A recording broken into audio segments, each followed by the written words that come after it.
नमस्कार साथियों, आप सभी का हमारे YouTube चैनल विद्यालय एजुकेशन में स्वागत है। साथियों, ये क्लास स्पीडी पब्लिकेशन के बुक से करवाई जा रही है और ये रेलवे जनरल साइंस की महत्वपूर्ण क्लास है। रेलवे सामान्य विज्ञान के महत्वपूर्ण क्वेश्चन इस क्लास में करवाए जाएंगे और ये सभी प्रश्न प्रीवियस ईयर क्वेश्चन जितने भी आरआरबी एनटीपीसी में पूछे गए प्रश्न है और एएलपी टेक्नीशियन इन सभी के पूछे गए प्रीवियस ईयर क्वेश्चन है।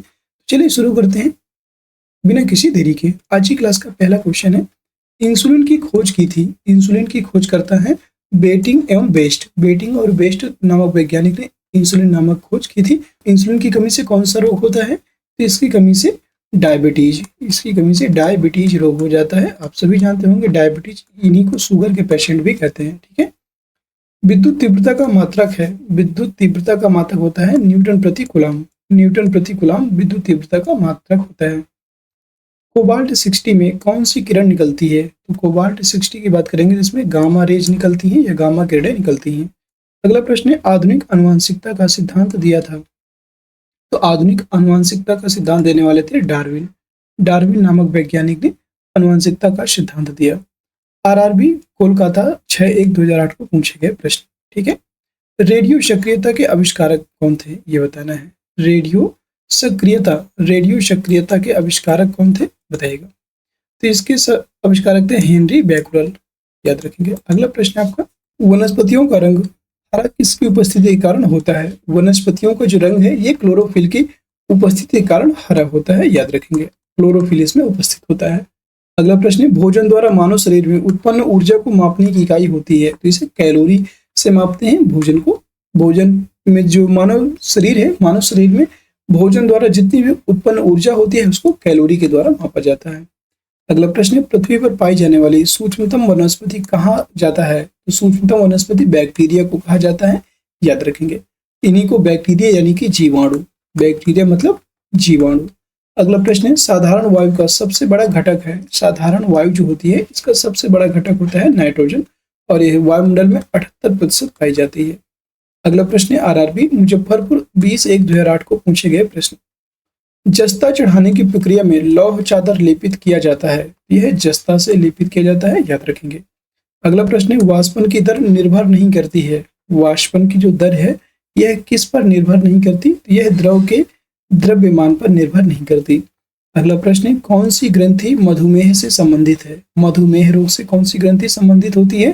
पैंक्रियाज, याद रखेंगे, पैंक्रियाज। अगला प्रश्न है, कॉर्निया मानव शरीर के किस अंग का भाग है? तो कॉर्निया आपके नेत्र का भाग होता है, याद रखिएगा। आरआरबी मालदा 3/2/2008 को पूछे गए प्रश्न। माध्यम के ताप में वृद्धि से प्रकाश का वेग अपरिवर्तित रहता है, याद रखेंगे। अगर कोई भी माध्यम है और उसमें टेम्परेचर में जो अगर वृद्धि करेंगे तो प्रकाश का वेग हमेशा अपरिवर्तित रहेगा, मतलब टेम्परेचर का प्रकाश के वेग में कोई भी परिवर्तन नहीं होता है या कोई भी प्रभाव नहीं पड़ता है। अगला प्रश्न है, डायनेमो युक्ति है बदलने की। तो डायनेमो से हम लोग यांत्रिक ऊर्जा को विद्युत ऊर्जा में कन्वर्ट करते हैं, याद रखिएगा। वाशिंग सोडा किसका सामान्य नाम होता है? तो वाशिंग सोडा जो होता है ये सोडियम कार्बोनेट का सामान्य नाम होता है। इसको CaCO3 के द्वारा लिखा जाता है। अगला प्रश्न है, ग्लोबल वार्मिंग के लिए उत्तरदायी गैस होती है। ग्लोबल वार्मिंग, तो ग्लोबल वार्मिंग के लिए कार्बन डाइऑक्साइड और जलवाष्प, याद रखेंगे। कहीं कहीं पे आपको जलवाष्प लिखा मिलेगा और यह सबसे ज्यादा उत्तरदायी गैस मानी जाती है। अगला प्रश्न है, विद्युत धारा मापा जाता है। तो विद्युत धारा को अमीटर के द्वारा मापा जाता है, याद रखिएगा। दूध के फटने पर कौन सा एसिड उत्पन्न होता है? यह दूध के अगर दूध फट जाता है तो वहां पे लैक्टिक एसिड उत्पन्न होता है, याद रखेंगे। अगला प्रश्न है, एड्स का अर्थ है। एड्स की बात करेंगे तो यह एक संक्रामक रोग होता है। यह एड्स की बात करेंगे तो यह एक आपका संक्रामक रोग होता है, एड्स। और एड्स का फुल फॉर्म होता है एक्वायर्ड इम्यूनो डिफिशियंसी सिंड्रोम, यह इसका फुल फॉर्म होता है। साथियों, आप लोग देख सकते हैं ये रेलवे सामान्य विज्ञान के प्रश्न है और आरआरबी अजमेर 13/4/2008 को पूछे गए प्रश्न। ऊष्मा का मुख्य स्रोत है। ऊष्मा का मुख्य स्रोत होता है सूर्य का प्रकाश, याद रखिएगा। सूर्य का प्रकाश ऊष्मा का मुख्य स्रोत माना जाता है। अगला प्रश्न है, जिप्सम से क्या तैयार किया जाता है? तो जिप्सम से सीमेंट तैयार किया जाता है, याद रखिएगा।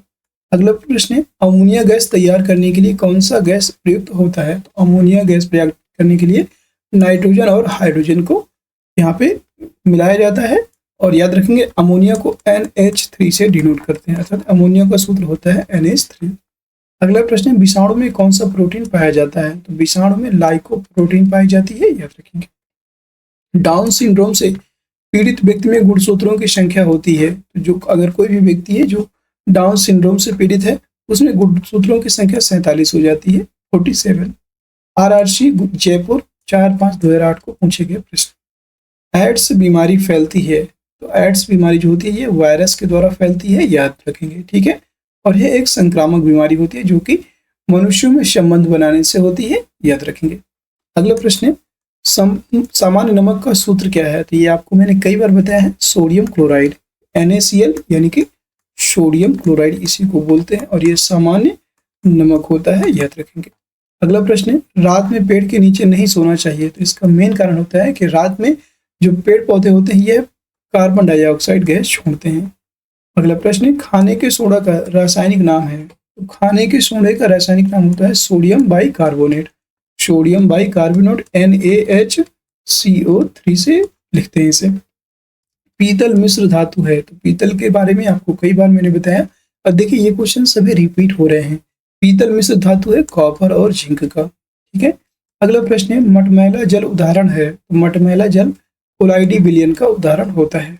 अगला प्रश्न है पेड़ की आयु ज्ञात की जाती है, तो जितनी भी वलय हैं वलयों को गिन करके पेड़ की आयु को ज्ञात किया जाता है।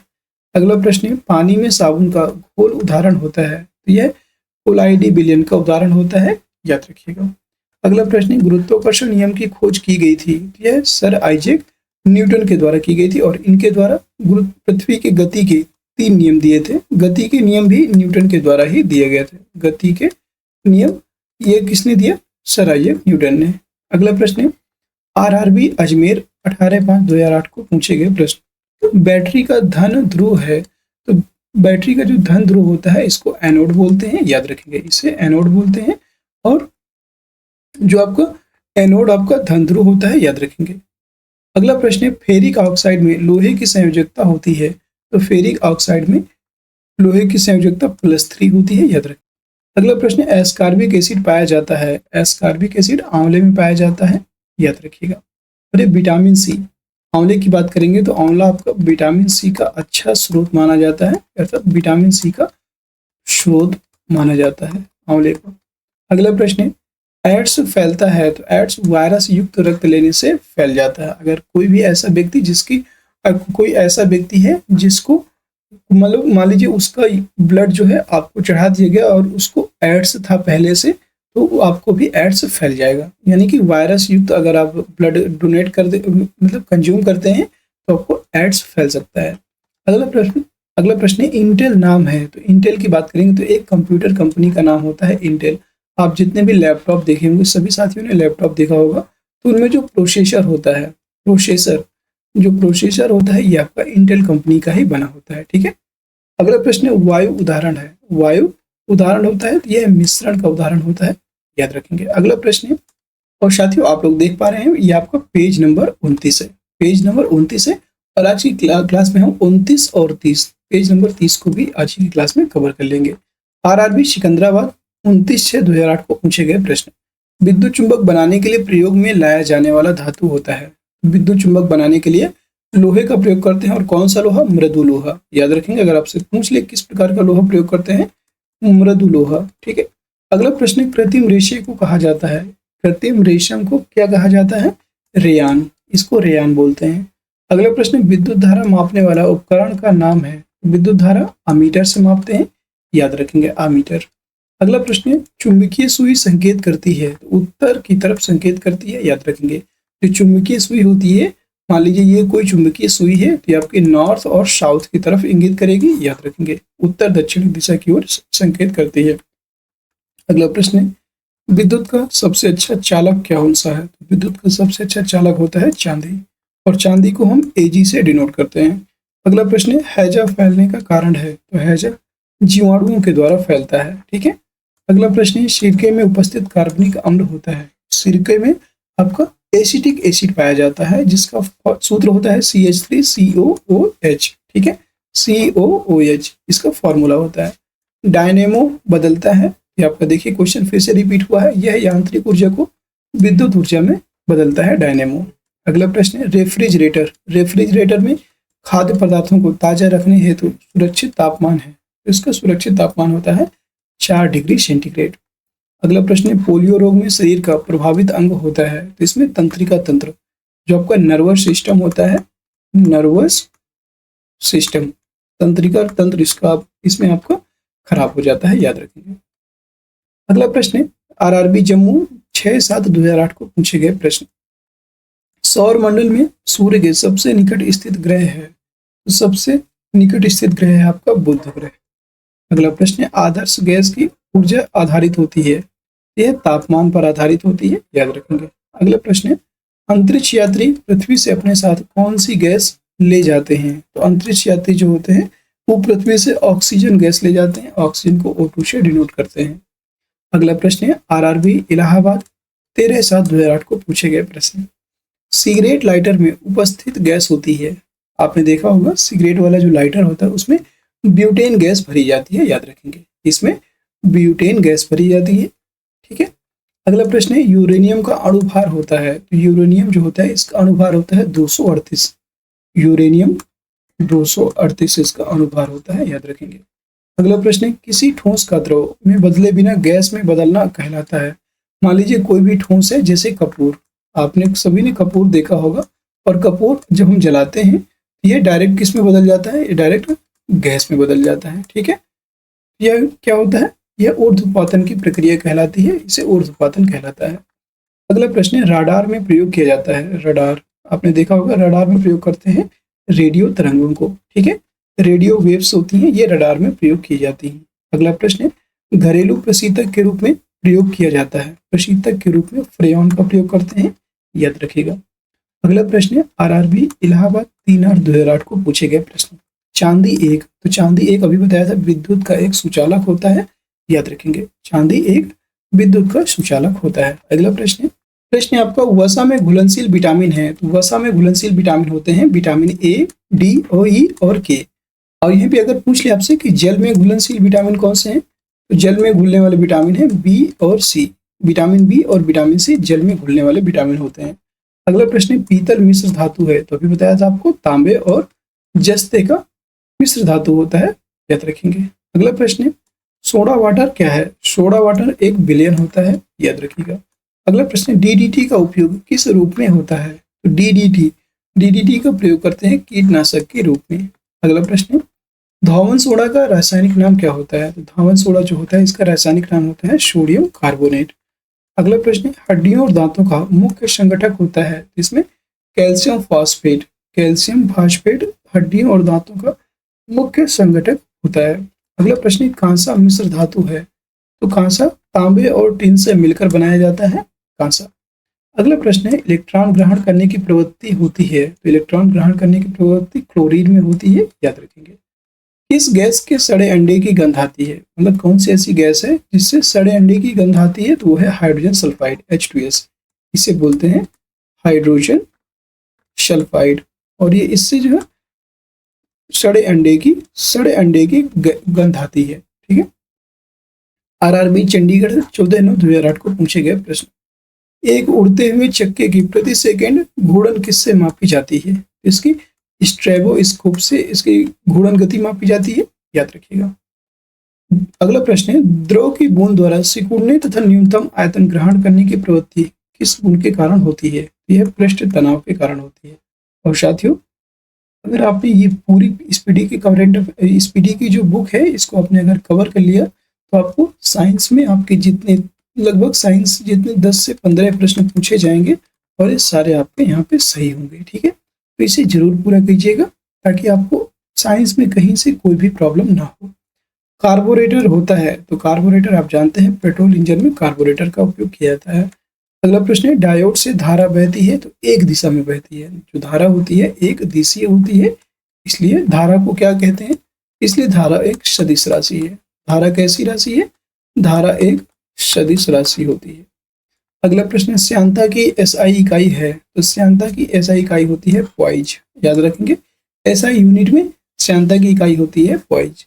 और साथियों ये आपका पेज नंबर 30 है, याद रखेंगे पेज नंबर 30 है। अगला प्रश्न, निकट दृष्टि दोष को दूर करने के लिए उपयोगी लेंस होता है। तो निकट दृष्टि दोष को दूर करने के लिए अवतल लेंस का उपयोग करते हैं। और अगर यहीं पे पूछ लिया जाए दूर दृष्टि दोष के लिए कौन सा लेंस प्रयोग करते हैं? दूर दृष्टि दोष के लिए उत्तल लेंस का प्रयोग करते हैं, उत्तल लेंस। ठीक है।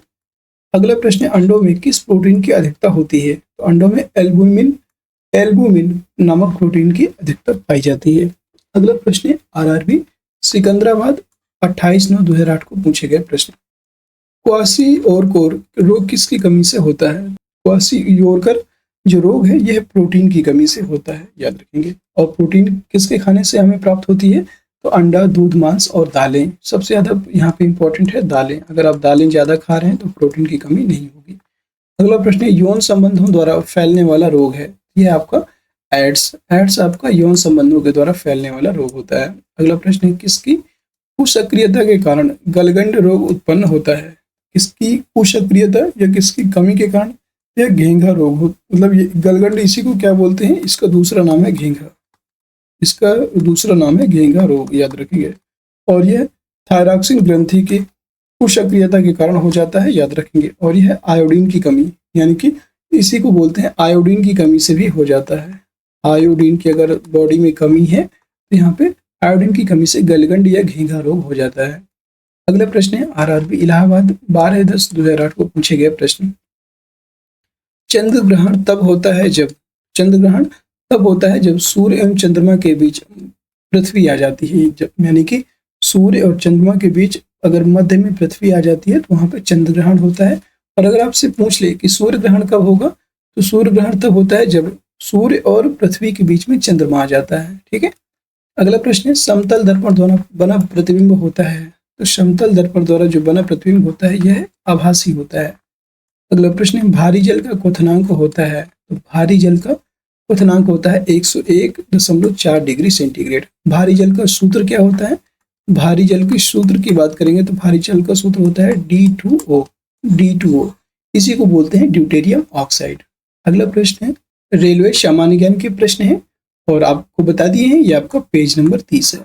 नाभिक का आकार होता है। तो नाभिक का आकार 10⁻⁻15 मीटर होता है, याद रखेंगे 10⁻⁻15 मीटर। अगला प्रश्न है, बैरोमीटर के पारे का तल एकाएक गिरना प्रदर्शित करता है। तो अगर बैरोमीटर के पारे का जो तल है एकाएक गिर जाता है तो आंधी एवं तूफान को प्रदर्शित करता है, याद रखिएगा। अगला प्रश्न है आपका, अगला प्रश्न विद्युत आवेश की एमकेएस पद्धति में मात्रक होता है। यह एमकेएस पद्धति में इसका मात्रक होता है कूलाम। अगला प्रश्न है, कौन अति शीतलित द्रव कहलाता है? कौन सा ऐसा अति शीतलित द्रव कहलाता है? तो वो है सीसा, यानी कि कांच। अगला प्रश्न है, सल्फ्यूरिक अम्ल का एनहाइड्राइड है। तो सल्फ्यूरिक अम्ल का एनहाइड्राइड SO3 होता है और सल्फ्यूरिक एसिड का सूत्र होता है H2SO4। अगला प्रश्न है, पारा आसानी से प्राप्त किया जा सकता है। पारा आसानी से प्राप्त किया जा सकता है, तो यह सीने बार से आसानी से प्राप्त किया जाता है पारा। अगला प्रश्न है, बादल वायुमंडल में तैरते हैं अल्प घनत्व के कारण। अगला प्रश्न है, प्रकाश तरंगे हैं। तो प्रकाश तरंगे होती हैं आपकी विद्युत चुंबकीय अनुप्रस्थ तरंगे होती हैं, जिनको हम प्रकाश तरंगों के रूप में जानते हैं। और साथियों, अगला प्रश्न है आरआरबी मुंबई 19/10/2008 को पूछे गए प्रश्न, शोषण के दौरान सर्वाधिक मात्रा में ली गई गैस होती है। तो शोषण के दौरान सर्वाधिक मात्रा में ली गई गैस आपकी नाइट्रोजन होती है। सबसे अधिक आप नाइट्रोजन ग्रहण करते हैं जब शोषण करते हैं। पृथ्वी का निकटतम ग्रह कौन सा है? पृथ्वी का निकटतम ग्रह शुक्र है। ठीक है। और इसको पृथ्वी की जुड़वा बहन भी कहा जाता है। शुक्र ग्रह को पृथ्वी की जुड़वा बहन भी कहा जाता है, याद रखेंगे। अगला प्रश्न है, एक सामान्य व्यक्ति के लिए स्पष्ट दृष्टि की न्यूनतम दूरी होती है। स्पष्ट दृष्टि की न्यूनतम दूरी 25 सेंटीमीटर होती है, याद रखिएगा। अगला प्रश्न है आरआरबी कोलकाता 2/11/2008 को पूछे गए प्रश्न, किसी गैस की आंतरिक ऊर्जा तापक्रम का एक फलन है। यह कथन किसका था? चार्ल्स के नियम का यह एक कथन था। अगला प्रश्न है, वोल्टेज सेल में विद्युत अपघट्य क्या है? यह एक गंधक का अम्ल होता है, याद रखेंगे। अगला प्रश्न है, हेक्सा ब्लेड किसके बने होते हैं? हेक्सा ब्लेड उच्च कार्बन इस्पात के बने होते हैं, हेक्सा नामक जो ब्लेड होते हैं। एराबिका किसका एक प्रकार होता है? अराबिका की बात करेंगे तो यह फूल का एक प्रकार है अराबिका। अगला प्रश्न है, विद्युत चुंबक किसका बना होता है? विद्युत चुंबक यह नर्म लोहे का बना होता है, मृदु लोहा, इसी को बोलते हैं मृदु लोहा या नर्म लोहा। अगला प्रश्न है, जड़त्व आघूर्ण का मात्रक क्या है?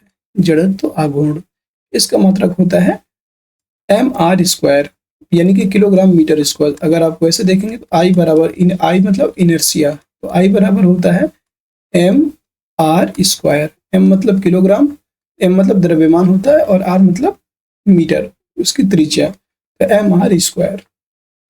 अगला प्रश्न, गैस टरबाइन किस चक्र पर आधारित है? गैस टरबाइन की बात करेंगे तो यह ब्रेटॉन चक्र पर आधारित है। इंपॉर्टेंट प्रश्न है, इसे इंपॉर्टेंट लगा दीजिए। अगर आपको नहीं आता है तो इसे जरूर नोट कर लीजिएगा। गैस टरबाइन ब्रेटॉन चक्र पर आधारित है। अगला प्रश्न है, गैस वेल्डिंग में सामान्यतः प्रयुक्त ईंधन गैस होती है, तो वो होती है एसिटिलीन। एसिटिलीन गैस का प्रयोग किया जाता है गैस वेल्डिंग में। आरआरबी गोरखपुर 23/11/2008 को पूछे गए प्रश्न। इलेक्ट्रॉन वोल्ट मात्रक है। इलेक्ट्रॉन वोल्ट की बात करेंगे तो यह ऊर्जा का मात्रक होता है इलेक्ट्रॉन वोल्ट, इसे ईवी से डिनोट करते हैं, याद रखेंगे। अगला प्रश्न है, आयल ऑफ विट्रियोल किसे कहा जाता है? आयल ऑफ विट्रियोल यह H2SO4 सल्फ्यूरिक अम्ल को कहा जाता है, याद रखेंगे। सल्फ्यूरिक एसिड, सल्फ्यूरिक एसिड को कहा जाता है आयल ऑफ विट्रियोल। अगला प्रश्न है, साथियों आप देख सकते हैं ये आपका पेज नंबर 10 है, ठीक है। पेज नंबर 30 है, पृथ्वी के भूपटल में प्रचुर मात्रा में पाई जाने वाली धातु होती है, यह है एल्युमिनियम। एल्युमिनियम पृथ्वी की भूपटल पर सबसे अधिक मात्रा में पाई जाती है। अगला प्रश्न है, पृष्ठ तनाव का SI मात्रक होता है। पृष्ठ तनाव का SI मात्रक है न्यूटन प्रति मीटर, न्यूटन प्रति मीटर। अगला प्रश्न है, ध्वनि यात्रा करती है, तो यह अनुदैर्ध्य तरंगों के रूप में ध्वनि यात्रा करती है। एक हार्स पावर बराबर होता है, कल की क्लास में आपको बताया था 746 वाट के बराबर होता है एक हार्स पावर। कहीं कहीं पे आपको 1 HP लिखा मिलेगा, आपको परेशान नहीं होना। HP मतलब हार्स पावर बराबर 746 वाट, ठीक है। अगला प्रश्न है, आरआरबी अहमदाबाद 30/11/2008 के पूछे गए प्रश्न। एंडोस्कोप यंत्र से जांची जाती है। एंडोस्कोप, एंडोस्कोप जो यंत्र है इससे जांची जाती है शरीर के अंदरूनी अंग का, मतलब शरीर के अंदरूनी अंगों की जांच की जाती है, याद रखिएगा। अगला प्रश्न है, मानव रक्त का लाल रंग होता है। मानव रक्त होता है, इसका रंग लाल होता है किसके कारण? यह जो मानव रक्त होता है यह हीमोग्लोबिन के कारण लाल होता है, याद रखिएगा। अगला प्रश्न है, गर्म करने पर जल का घनत्व, गर्म करने पर जल का घनत्व पहले बढ़ता है और फिर घटता है, याद रखिएगा। पहले इसका घनत्व बढ़ता है और फिर घट जाता है। अगला प्रश्न है, ध्वनि की प्रबलता किस पर निर्भर करती है? ध्वनि के प्रबलता आयाम पर निर्भर करती है, एम्पलीट्यूड या आयाम पर। अगला प्रश्न है, एक एंगस्ट्रॉम प्रतीक ए एंगस्ट मतलब ए से डिनोट करते हैं और एक एंगस्ट्रॉम बराबर होता है, यह 10⁻⁻10 मीटर के बराबर होता है, इसको 1 से डिनोट करते हैं। अगला प्रश्न है, आरआरबी गोरखपुर 7/12/2008 को पूछे गए प्रश्न। पराबैंगनी किरणों का अवशोषण करती है, जो पराबैंगनी किरणें हैं यह अवशोषण करती हैं ओजोन गैस, ठीक है। पराबैंगनी किरणों का अवशोषण ओजोन गैस के द्वारा किया जाता है और ये जो जितनी भी अल्ट्रावायलेट रेज हैं जो सूरज से पृथ्वी पर आती हैं उनको ओजोन गैस पृथ्वी पर आने से रोकती है, ये हानिकारक गैसें होती हैं। अगला प्रश्न है, कोलेस्ट्रॉल का संबंध किससे है? कोलेस्ट्रॉल का संबंध होता है वसा से, ठीक है, यह वसा से संबंधित होता है कोलेस्ट्रॉल। अगला प्रश्न है, न्यूटन के गुरुत्वाकर्षण का कौन सा नियम बल को परिभाषित करता है? तो बल को परिभाषित करने वाला नियम है आपका पहला, न्यूटन की गति का प्रथम नियम। पहला नियम जो है यह गति, न्यूटन के जो गुरुत्वाकर्षण का पहला नियम है यह बल को परिभाषित करता है। अर्थात आप देखेंगे तो इसमें परिभाषा दी गई है कि यदि किसी वस्तु पर अगर कोई भी बाह्य बल ना लगाया जाए तो तब जब तक उसमें कोई भी बाह्य बल नहीं आरोपित किया जाएगा तब तक वह जड़त्व की अवस्था पर रहेगा, ठीक है, और वह अपनी अवस्था परिवर्तन का विरोध करता है। यही न्यूटन की गति का प्रथम नियम होता है, जड़त्व का नियम। अगला प्रश्न है, विषाणु में किस प्रकार की प्रोटीन पाई जाती है? विषाणु जो होते हैं इसमें किस प्रकार की प्रोटीन पाई जाती है? तो इसमें RNA व DNA नामक प्रोटीन पाई जाती है। अगला प्रश्न है, आरआरबी कोलकाता 14/12/2008 को पूछे गए प्रश्न। विद्युत धारा के चुंबकीय प्रभाव को खोजा था। विद्युत धारा के चुंबकीय प्रभाव को खोजने वाले थे ऑस्ट्रेड, इनका नाम था ऑस्ट्रेड और इन्होंने 1812 ईस्वी में विद्युत धारा के चुंबकीय प्रभाव को खोजा। अगला प्रश्न है आपका, एलिसा क्या है? एलिसा क्या है? तो एलिसा एक प्रतिरक्षात्मक जांच होती है और यह एक परीक्षण होता है। परीक्षण, और यह किसका परीक्षण होता है मैं आपको ये भी बता देता हूँ, यह आपका एड्स का परीक्षण होता है। अगर कोई भी व्यक्ति है जिसको एड्स हो जाता है तो उसका एलिसा परीक्षण करवाया जाता है। यह प्रतिरक्षात्मक जांच होती है। आलू क्या है? तो आलू एक तना होता है, याद रखिएगा, आलू आपका तना है। विटामिन सी का रासायनिक नाम क्या है? विटामिन सी का रासायनिक नाम होता है एस्कॉर्बिक एसिड और यह खट्टे फलों में पाया जाता है। यह आपका खट्टे फलों में पाया जाता है, जैसे कि आम, आंवला, नींबू, इन सभी में विटामिन सी प्रचुर मात्रा में पाया जाता है। अगला प्रश्न है, आतिशबाजी में हरा रंग, ये आपको क्वेश्चन मैंने 2-3 बार बताया आपको। हरा रंग का कारण होता है यह बेरियम ऑक्साइड होता है, याद रखेंगे। और कहीं कहीं पे आपको मैग्नीशियम भी दिया रहेगा तो ये भी आपका सही होगा, बेरियम ऑक्साइड, याद रखिएगा। आतिशबाजी में हरा रंग बेरियम ऑक्साइड के कारण होता है। अगला प्रश्न है, एंगस्ट्रॉम यूनिट माप बताता है। एंगस्ट्रॉम यूनिट माप बताता है, यह तरंगदैर्घ्य के यूनिट माप को बताता है। अगला प्रश्न है, मानव द्वारा श्रव्य ध्वनि तरंगों की आवृत्ति है। मानव द्वारा श्रव्य ध्वनि तरंगों की आवृत्ति होती है 20 हर्ट्ज से लेकर के 20,000 हर्ट्ज तक। 20,000 हर्ट्ज के बाद मानव जो होते हैं, मतलब मनुष्य द्वारा 20,000 हर्ट्ज से आगे की ध्वनि को नहीं सुना जा सकता। ठीक है, तो यह 20,000 हर्ट्ज से 20 हर्ट्ज से 20,000 हर्ट्ज तक की जो ध्वनि है यह मानव द्वारा श्रव्य होती है। अगला प्रश्न है, स्टील में कार्बन का प्रतिशत होता है। तो स्टील जो होता है इसमें कार्बन का प्रतिशत होता है 0.1 से 1.5। 0.1 से 1.5 के बीच में कार्बन का प्रतिशत स्टील में उपस्थित होता है।